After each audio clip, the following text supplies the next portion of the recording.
After spending almost 3 years fighting to retake New York and finding the source of the dollar flu, we've now been presented with the next stage of the franchise, the Division 2. Here we're taken into Washington DC, but were we actually successful in taking back New York City?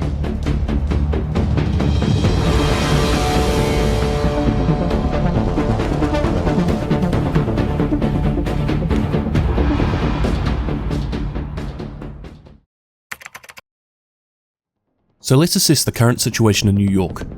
Hostile factions are still running rampant around the city. The quarantine zone or dark zone walls are still up, and the big bad villain of the story, Erin Keener, is still missing, and he still has Vitaly Tchernenko and Gordon Amherst's notes and equipment.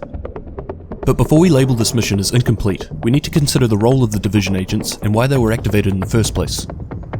Strategic Homeland Division agents are activated when all other forms of public protection have failed. Following the completion of the mission and averting the crisis, the Division agents are deactivated and return to their daily lives.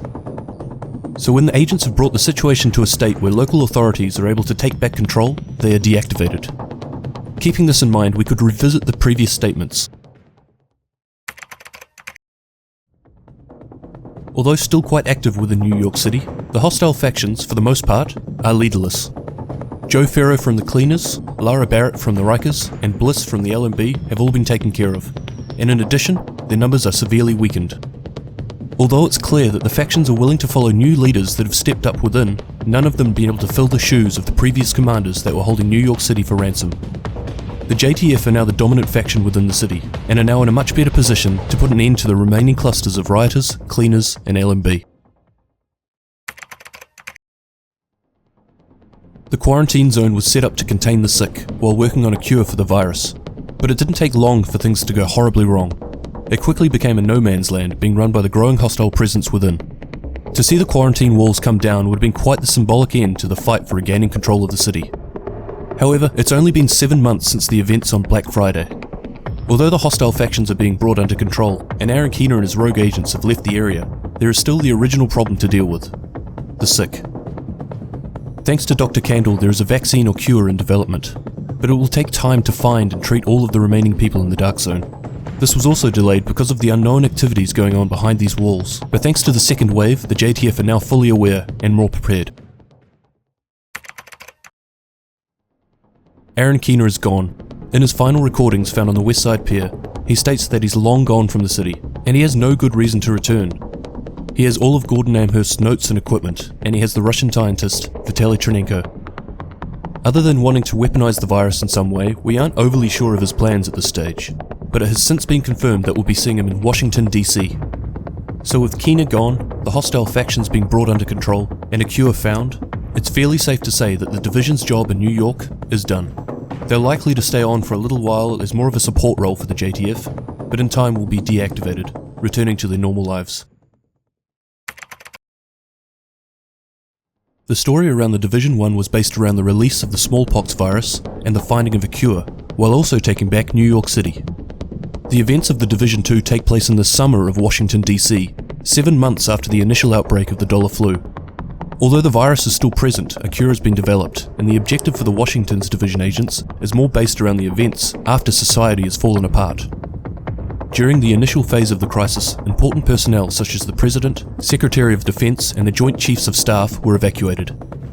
The first attacks after the outbreak were on the Pentagon, the National Mall, and various landmarks. Following this, there were riots, and the city security forces were hit hard, forcing them to evacuate the capital as well.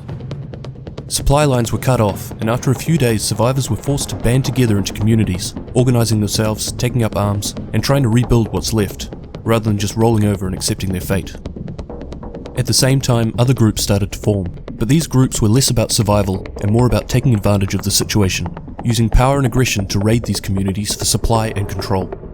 One of these groups is the True Sons. Led by former JTF officer Antoine Ridgway, this group was formed when Ridgway started losing faith in the JTF's ability to save Washington DC. As a strong believer in the need for authority and discipline, he decided to take matters into his own hands. While in the JTF, Ridgway deployed his men around the quarantine on Roosevelt Island, blocking all supplies and allowing the sick to starve to death. As in his eyes, the sick were already dead. His priority was ensuring the well-being of his men.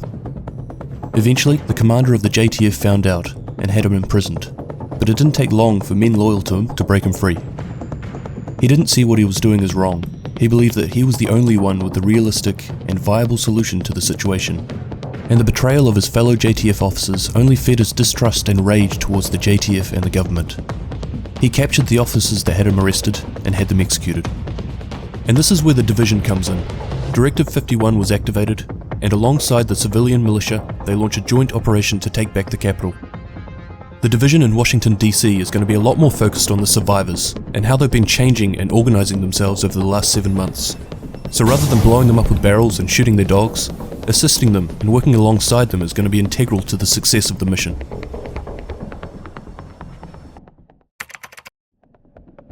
Anyone who has watched any of my videos up until now will know that I couldn't just leave it here.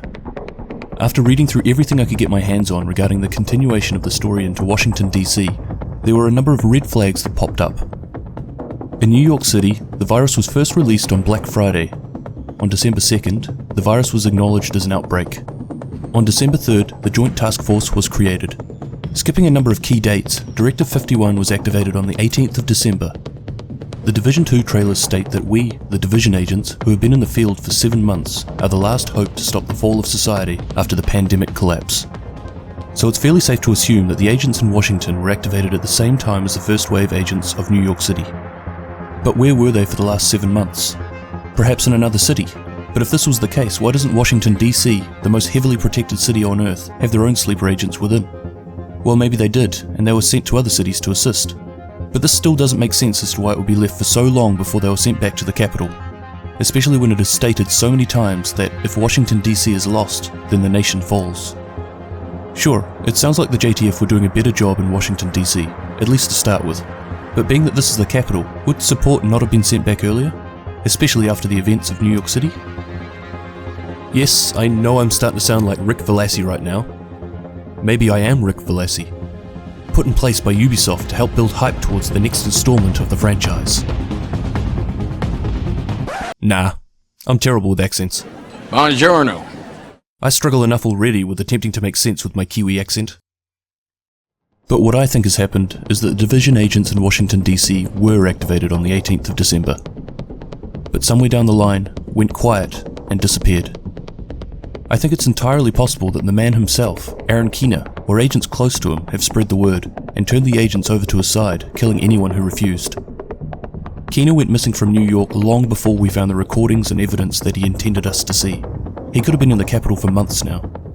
The new agents entering Washington, D.C. to restore order have come across from another city close by and have little to no idea of the events that happened in New York City. I think that this new squad of division agents entering Washington, D.C. will be finding themselves coming head to head with Keener and his new group of first wave division agents. Obviously this is me speculating based on the very small amount of information that we have so far, and when the game actually releases it could go in a much different direction. But given what we have so far, I think this is a completely plausible path that the story could take.